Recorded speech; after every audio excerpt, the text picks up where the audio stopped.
جو غریب ملک ہیں وہاں پہ بھی اثر بہت پڑے گا، یورپ میں پڑے گا، گیس کا، پیٹرول کا، مہنگائی کا، اور وہ $100 سے زیادہ بیرل کی قیمت ہو چکی ہے، جو پچھلے دنوں میں 45 50 50 60 تک تھی۔ اب بات یہ ہے کہ مملکت خدادات پاکستان کے وزیر اعظم کا دورہ روس اس وقت کیا پاکستان کے لیے مفید ہے یا نہیں؟ تو میں تو کوئی اتنا بڑا تجزیہ نگار نہیں ہوں، لیکن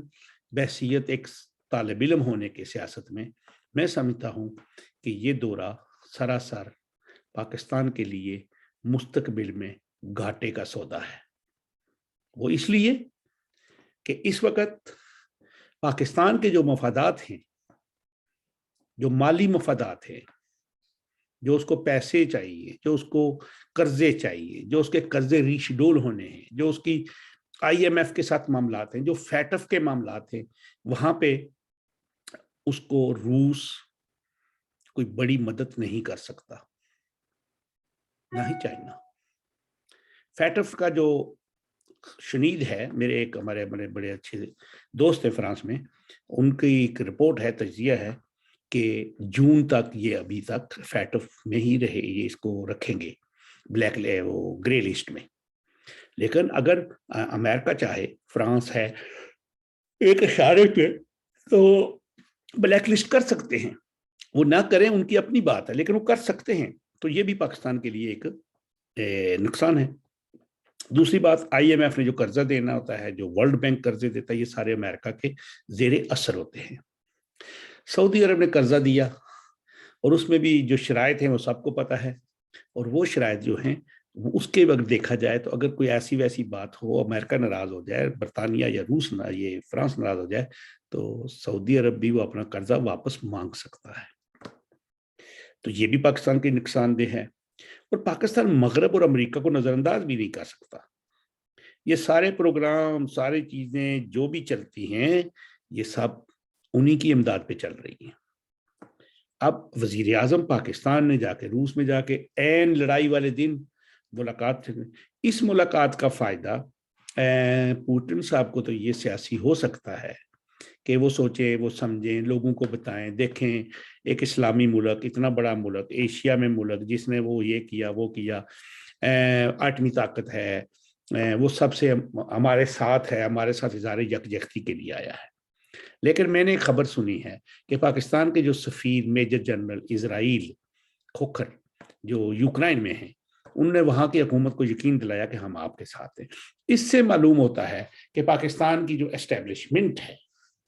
یعنی کہ جو پاکستان کے مقتدرہ ہے، وہ شاید وزیر اعظم کے خیالات کے ساتھ متفق نہیں ہے۔ انہوں نے کسی طریقے سے اپنا آپ کو بتایا ہے کہ ہم کس کے ساتھ ہیں، ہم کیا کہنا چاہتے ہیں، وہ امریکہ کے ساتھ ہیں، کیونکہ ان کے وزیر اعظم کے واپس آنے کے بعد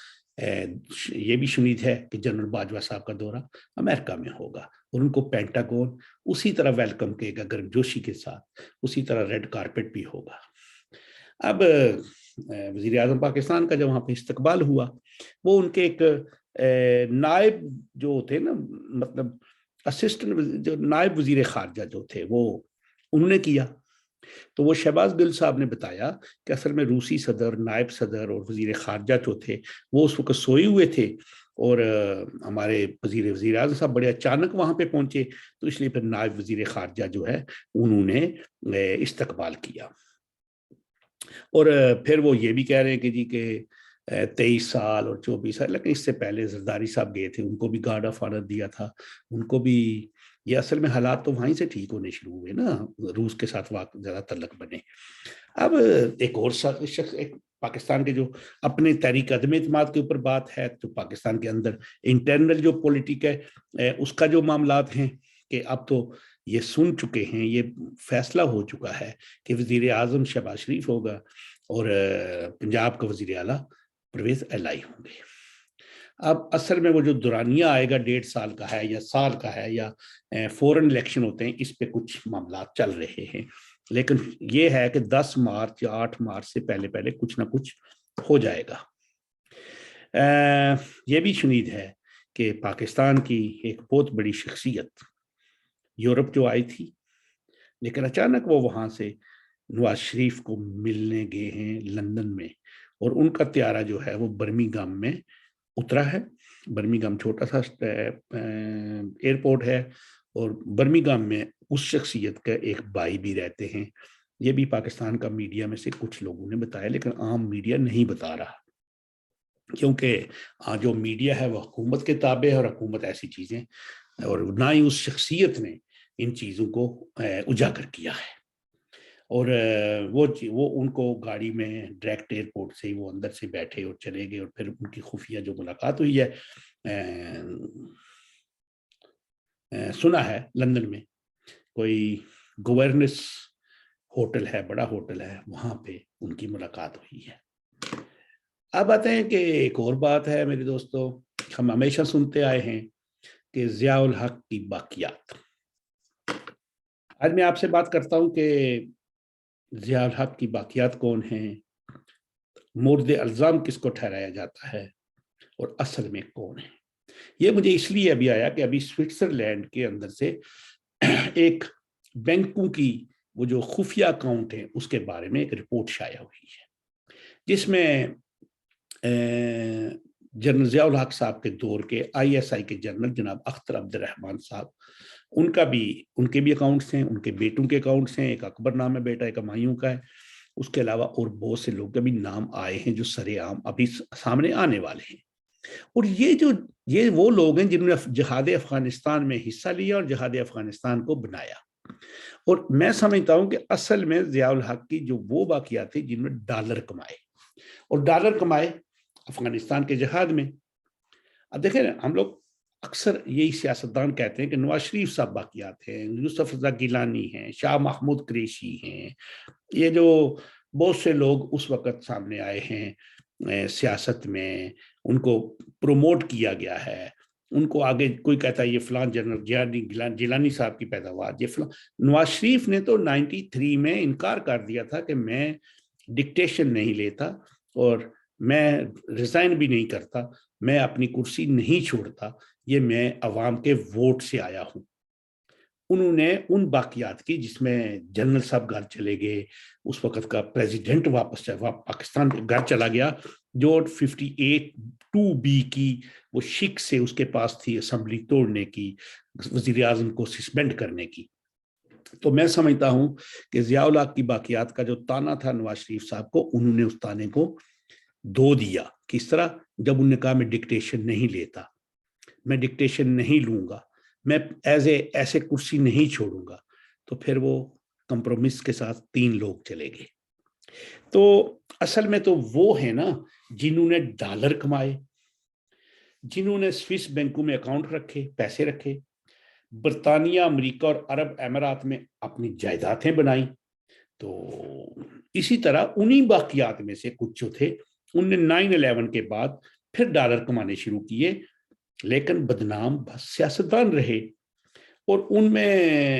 نواز شریف تو ختم کر دیا اپنا مسئلہ، اس نے کہہ دیا بھائی ٹھیک ہے میں ڈکٹیشن نہیں لوں گا، تو اپنی کرسی بھی نہ چھوڑی، لیکن وہ جس طرح کمپرومس کے ساتھ چھوٹی، اس سے اس نے یہ ثابت کر دیا کہ میں وہ باقیات اب نہیں ہوں۔ آج ایک اور خبر تھی کہ افغانستان طالبان نے پاکستان کی جو بلوچستان کے اندر ایک چیک پوسٹ ہے جہاں پہ بارڈرز ہوتے ہیں، جہاں پہ کسٹمز ہوتے ہیں، وہاں پہ انہوں نے حملہ کیا، اور وہ میں نے ویڈیو بھی دیکھی کہ بختر بند گاڑیاں جو ہیں پاکستان کے اندر گھس کے آئیں، اور انہوں نے فائرنگ بھی کی، گولہ بارود کے، لوگ باغی بچی چیزیں چلائے۔ اور یہ بھی خبر آئی کہ ایک گورنر قندھار ہیں حاجی محمد یوسف، تو انہوں نے کہا کہ ہم کرزئی اشرف غنی کی طرح بزدل نہیں ہیں، ہم اٹک تک اپنا علاقہ چاہتے ہیں، یعنی وہ جو گریٹر افغانستان ہے۔ مجھے نہیں سمجھ لگی کہ ہم نے پاکستان نے طالبان کو جب وہ فاتح ہو کے آئے تو ہم نے شادیانے بجائے، ہم نے ان کو ویلکم کیا، ہم نے انہیں اپنے، یعنی ہم تو 90 سے ان کو اپنے بچے کہہ رہے ہیں، کبھی جنرل بابر صاحب نے بچے کہا، پھر اس کے بعد ہم نے جیسے بھی ان کی لڑائی لڑی، اور اب انہوں نے پاکستان کے اندر حملے کرنے شروع کر دی ہیں۔ یہ میڈیا نہیں بتا رہا، کیوں کہ میڈیا بھی شرمسار ہے، میڈیا کو یہ اجازت نہیں ہے، حالانکہ یہ خبر صحیح ہے۔ اور اس کے یہ ثابت ہوتا ہے کہ افغانستان سے جو طالبان نے حملہ کیا اور وہ امریکی بختر بند گاڑیاں لے کے آئے، اب دیکھیں نا ان کو کتنی ایکٹیو گاڑیاں دی گئی کہ وہ قابل استعمال ہیں، اربوں خربوں کا تو پتہ نہیں کتنے ٹریلین کا وہ اسلحہ ہے، تو اب کدھر کریں گے، وہ کدھر خرچ کریں گے؟ ان کو بھی کوئی آسان ہدف تو چاہیے۔ چائنا کی طرف تو ابھی نہیں جائیں گے، ان کو آگے سے مار پڑے گی، لیکن یہاں پہ انہیں باڑ بھی کھیڑی، چیک پوسٹیں بھی توڑی، کسٹم کی ٹاور بھی توڑے، گیٹ بھی توڑا، فائرنگ بھی کی، لیکن ابھی وہ ہمارے اپنے بھائی ہیں۔ اور یہ جو دہشت گردی انٹین دی کنٹری ہو رہی ہے، یہ بھی تو ہم پھر کہتے ہیں کہ ابھی تک یہ ضیاء الحق صاحب مرحوم کا جو پودا لگا ہوا ہے، یہ پودا پتہ نہیں کب کٹ سکتا ہے، کیسے کٹے گا؟ یہ بہت بڑا تناور، وہ کہتے نا، میں کئی جگہ پنجاب میں دیکھا کہ وہ جو بورڈ کے درخت ہوتے ہیں، پیپل کے بورڈ کے، وہ ان کا جو حجم ہوتا ہے وہ بہت زیادہ ہوتا ہے، مکان جتنا ہوتا ہے، پرانے 200 سال 300 سال پرانے، یعنی اتنے وہ ہوتے ہیں، تو ان کی چھائیں جو ہوتی ہے وہ تو پورا گاؤں ایسے بیٹھا ہوتا ہے۔ تو یہ بھی اب کل اللہ نہ کرے مملکت اقتدار پاکستان کو اس طرح کوئی نقصان پہنچے،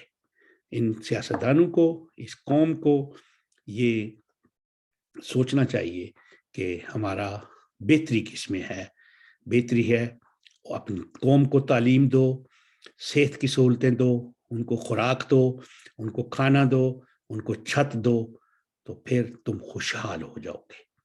جب تک آپ لوگ ایسی پراکسی وار لڑتے رہیں گے، آپ نقصان کریں گے۔ آج ایک اور بات، اسلام آباد میں نے ایک ریلی دیکھی جس میں میرے مادر وطن کے جو جتنے بھی میں کیا کہہ سکتا ہوں ان کو رہنما تھے، لیڈر تھے، وہ ایک ٹرک پہ بیٹھے ہوئے تھے۔ سابق وزیر اعظم فاروق حیدر صاحب تو چوکڑی مار کے ٹرک کے شاہزور کے چھت پہ بیٹھے ہوئے تھے، اور پاکستان کی ہماری جو ٹی وی چینل والے اسٹیبلشمنٹ سب سیاستدانوں نے ہمارے لیڈروں کو ایک شاہزور ٹرک پہ بٹھا کے کھڑا کر کے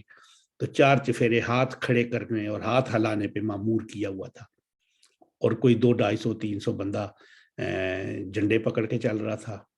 تو میں نے نہیں آج سوچا کہ یہ بھی پوچھوں گا، کل اگلے پروگرام میں بتاؤں گا کہ یہ 24 جو فروری ہے، اس کو ریلی نکالنے کا کیا مسئلہ تھا، کیا اس کے پیچھے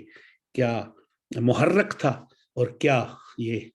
کس لیے ریلی نکلی؟ ان لوگوں سے پوچھے، آپ نے 5 اگست 2019 میں تو کوئی ریلی نہیں نکالی، آپ نے 22 فروری کو تو کوئی نہیں نکالی، آپ نے 18 اکتوبر کو کبھی نہیں نکالی، آپ نے 22 اکتوبر کو نہیں نکالی، آپ نے کبھی کچھ بھی نہیں کیا، اور آج آپ 5 فروری کی ریلی، اس لیے کہ جناب مقبول بٹ شہید کی برسی کو سبوتاژ کرنے کے لیے، اور یہ 24 کی پتہ نہیں کسی آپ نے صاحب سے نکالا۔ ان سب لوگوں سے پوچھا جائے، میرے بھائیوں، یہ درجن بار لوگ آپ بیٹھے ہوئے تھے، پھر اینڈ پہ آپ کشمیر ہاؤس جائیں گے، دعوتیں اڑائیں گے، کھانے کھائیں گے، اس میں ساری جماعتیں تھیں، جماعت اسلامی تھی، پیپلز پارٹی تھی، پی ٹی آئی تھی، مسلم لیگ نون تھی، مسلم لیگ مسلم کانفرنس کے وہ بڑے لوگ تھے، حریت کانفرنس تھی، سارے ہی تھے ادھر۔ تو ان سے یہ پوچھنا حق بنتا ہے بحیثیت کشمیری شہری کہ آپ نے یہ کیا ریلی نکال کے کون سا پیغام دیا؟ کیا آپ نے آج اسی بات پہ کہیں پاکستان پہ اس وار کو اس فنڈز لے کے ان کی